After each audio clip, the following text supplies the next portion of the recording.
আসসালামু আলাইকুম। Hello everyone. আজকের এই ভিডিওতে দেখাবো আপনার মোবাইল ফোনের ব্যাটারি কতটুকু ভালো আছে আর কতটুকু নষ্ট হয়ে গেছে কিভাবে দেখবেন। তো চলুন তাহলে ভিডিওটি শুরু করা যায়।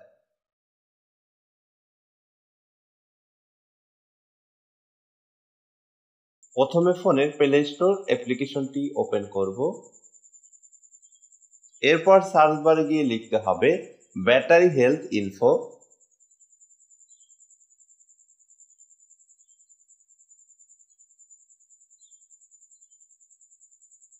এরপর সার্চ করব। সার্চ করার পর 4 নম্বরে দেখতে পাবেন ব্যাটারি হেলথ ইনফো, এই অ্যাপ্লিকেশনটি, এখানে ক্লিক করব। এরপর এখান থেকে এই অ্যাপ্লিকেশনটি ইনস্টল করে নেবেন। আমার যেহেতু ইনস্টল করা আছে আমি আর ইনস্টল করব না।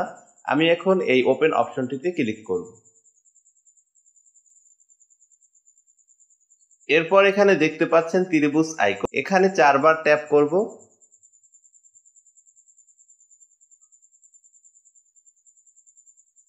এরপর একদম নিচের দিকে দেখতে পাচ্ছেন একটি সবুজ আইকন, এখানে ক্লিক করব।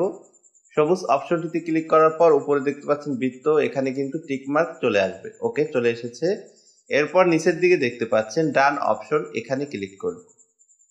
ডান অপশনটিতে ক্লিক করার পর ফোনের ব্যাটারির সকল ডিটেলস কিন্তু এখানে দেখতে পারবেন। তো এখানে দেখতে পাচ্ছেন আমার মোবাইল ফোনে 59% চার্জ আছে। তো এখান থেকে আপনার ফোনের ব্যাটারির সকল ডিটেলস দেখতে পারবেন। তো মূল কথা হচ্ছে মোবাইল ফোনের ব্যাটারি ভালো না খারাপ কিভাবে দেখবেন।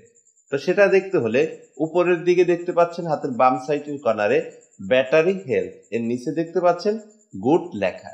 তো এর নিচে যদি এরকম গুড লেখা আসে তাহলে বুঝতে হবে আপনার মোবাইল ফোনের ব্যাটারিতে কোনো প্রবলেম নেই। আর যদি এরকম না আসে তাহলে বুঝতে হবে আপনার মোবাইল ফোনের ব্যাটারিটি ভালো অবস্থানে নেই।